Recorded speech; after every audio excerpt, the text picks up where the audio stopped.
जी,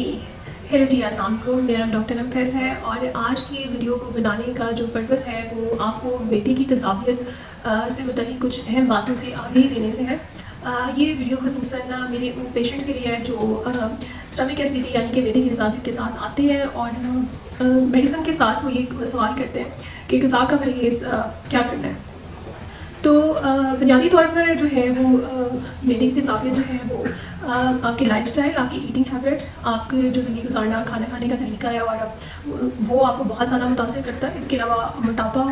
और सुबह डाइट में आप कैसे स्टार्ट करते हैं अपना ब्रेकफास्ट एंड नाइट में सोने से पहले कब खाना खाते हैं और आप मिसालों का इस्तेमाल किस कदर करते हैं। उसके अलावा कुछ हद तक जो है ये फैमिलीज़ में भी रिलेट करता है ड्यू टू मोटापे की वजह से या फिर जो है वो आपका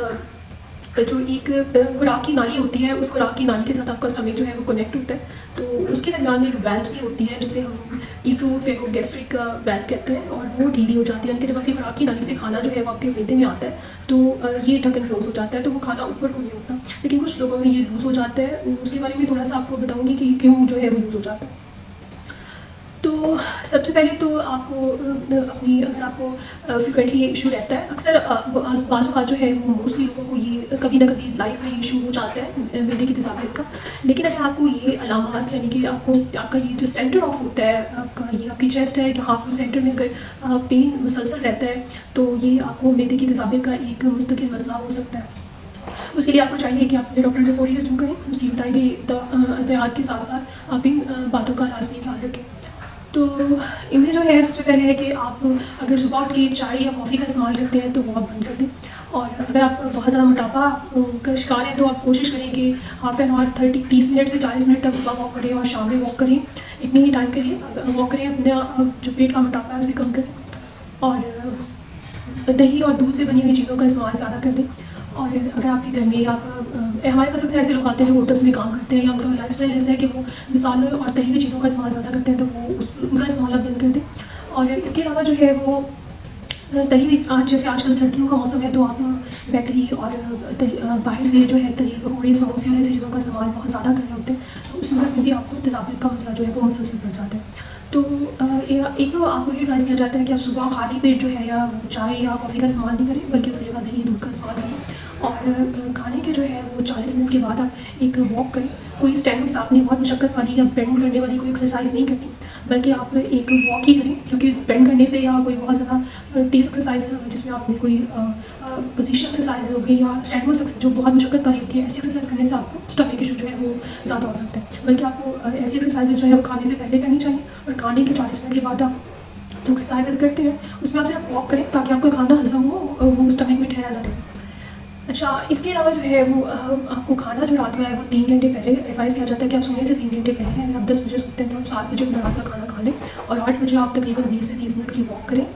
और आप रात को सोने से आधा घंटा पहले छना हुआ दूध लें, आधा गिलास या 1 गिलास। और अगर आपको ये मसला आपके जो डॉक्टर्स हैं वो आपको 1 हफ्ते या 2 हफ्ते की एक मेडिसिन देते हैं और जो आपको नाश्ते से 20 मिनट पहले एडवाइस की जाती है कैप्सूल्स जो आपके स्टमक में प्रोड्यूस होने वाले एसिड को रोकते हैं, और साथ में आपको कुछ सीरप्स दिए जाते हैं जो आप खाने के बाद ले लेते हैं। लेकिन ये मुस्तकिल इलाज नहीं है, बल्कि आपको इसके लिए अपने रूटीन्स और अपनी ईटिंग हैबिट्स को आपको पेट भर के खाना नहीं खाना होता, बल्कि आपको स्मॉल फ्रीक्वेंट मील्स लेने होते हैं ताकि आपके स्टमक में बहुत ज़्यादा फूड जो है वो इशू ना करे। बल्कि अगर आप थोड़ा खाना खाएंगे और फ्रीक्वेंट और स्मॉल मील्स लेंगे तो उससे भी मसला काफ़ी हद तक सॉल्व हो जाता है। इसके अलावा आपको एडवाइस किया जाता है कि आप कार्बोनेटेड ड्रिंक्स जैसे आप पेप्सी को और ऐसी कोई भी सॉफ्ट ड्रिंक्स आप लेते हैं उसे अवॉइड करें। और चॉकलेट, कैफिनेटेड प्रोडक्ट्स और सुरख मिर्च या ग्रीन चिली वाली जो हरी मिर्च वाली चीज़ें ज़्यादा नहीं करें, बल्कि काली मिर्च यानी कि ब्लैक पेपर में बना हुआ खाना यूज़ करें, वॉक करें। और अगर आपको रात में ये मसला ज़्यादा रहता है तज़ाबियत का, तो जो आपकी बेड की हेड साइड होती है आप उसे ऊपर रखें। इसके लिए या तो आप अपने बेड की साइड पे कुछ उसके नीचे कुछ दे दें ताकि आपकी बेड की हेड साइड जो है वैसे ऊपर हो जाए, या इसके अलावा आप एक स्पेशल डिज़ाइन बेड शीट जो होते हैं वो आपको कुशन्स मिलते हैं, वो आप आपके हेड को वैसे ही एलिवेट करते हैं, वो आप उसका इस्तेमाल करें। या होता है कि जब आप खाना खा के सो जाते हैं तो वो खाना ऊपर की तरफ उठता है। इन केस अगर आपको जो आपकी वाल्व है वो वीक है, यानी कि जो दरवाज़ा है आपकी खुराक की नाली और मेदे के खाने में, वो अगर दरवाज़ा वीक हो गया, वो या तो बहुत ज़्यादा मोटापे की वजह से अफेक्ट हो जाते हैं, या फिर आपको तज़ाबियत है उस मुसलसल तज़ाबियत के ऊपर उठने की वजह से अफेक्ट हो जाते हैं, या बहुत थिन है और आप टॉल और थिन है यानी कि आप पतले और लंबे हैं, उस केस में आपकी अगर वेट कम है तो फैट की रिडक्शन की वजह से भी वो लूज़ हो जाता है। इसी से खाना ऊपर उठता है। और अगर आप इस चीज़ से बहुत ज़्यादा आती हैं कि आप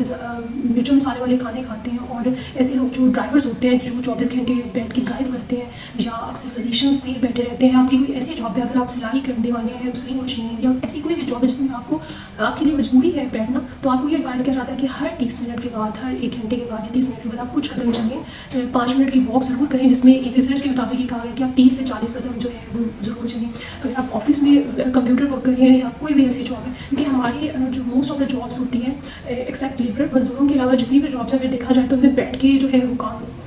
क्योंकि आजकल इंटेलिजेंस और आपकी इतनी ज़्यादा एजुकेशन हाई एजुकेशन के साथ लोग आ रहे हैं, तो वर्किंग जो है उनकी मेंटल ज़्यादा और फिजिकल कम है, तो ये चीज़ भी हमारी हेल्थ और इन चीज़ों को बहुत इफेक्ट कर रही है। इसके अलावा जो आपका एक जो फैट कम हो जाती है बहुत लंबे और लोगों में, तो उनको एडवाइस देते हैं कि थोड़ा सा अपना वेट जो है नॉर्मल की तरफ लेने, कि फैट जो है उसको सपोर्ट करें। लेकिन आप बहुत मोटे हैं, क्योंकि मोटे लोगों में ये तेज़ाबियत का इशू ज़्यादा रहता है, तो आपको लाजमी ये एडवाइस किया जाता है कि आप अपनी डाइटेशन से एक डाइट टाइम बनवाएं, और इसके अलावा जो है एक्सरसाइज करें, अपना पेट जो खाना है वो कम खाएं, और इस तेज़ाबियत के लिए जो है वो आपको मिर्च मसालों हरी चीज़ों से, हरी मिर्चों वाली चीज़ों से और ओवर ईटिंग से अवॉइड करना है। अच्छा, तेज़ाबियत की एक और बड़ी वजह जो है वो स्ट्रेस और एंग्जाइटी भी है। जब आप स्ट्रेस और एंग्जाइटी में आते हैं तो आपकी जो ब्लड सर्कुलेशन है वो आपकी स्टमक और आपकी जो आपकी खुराक की नालियाँ होती हैं, आंतड़ियाँ होती हैं, वहाँ से ब्लड सर्कुलेशन जो है वो आपकी बॉडी की तरफ शिफ्ट हो जाती है, और इसकी वजह से खाना देर से डाइजेस्ट होता है। और ऐसे लोग स्पोर्ट्स से स्टूडेंट्स हमारे पास आते हैं जिन्हें ये बहुत इशू होता है, क्योंकि इम्तिहानात की वजह से बहुत ज़्यादा टेंशन और स्ट्रेस ले रहे होते हैं, उन्हें बहुत ज़्यादा इशू हो जाता है। इसके अलावा जो आप अगर बहुत लंबी अर्से तक किसी भी परेशानी या स्ट्रेस को फेस करें, उसकी वजह से भी आपका तेज़ाबियत का अमल बढ़ जाता है, खाना देर से डाइजेस्ट होता है। सो यही कुछ इंपॉर्टेंट बातें थी जो आपको एडवाइस करनी थी कि मैदे की तेज़ाबियत से कैसे बचा जा सकता है। उम्मीद है कि आपको ये वीडियो पसंद आई होगी और आपने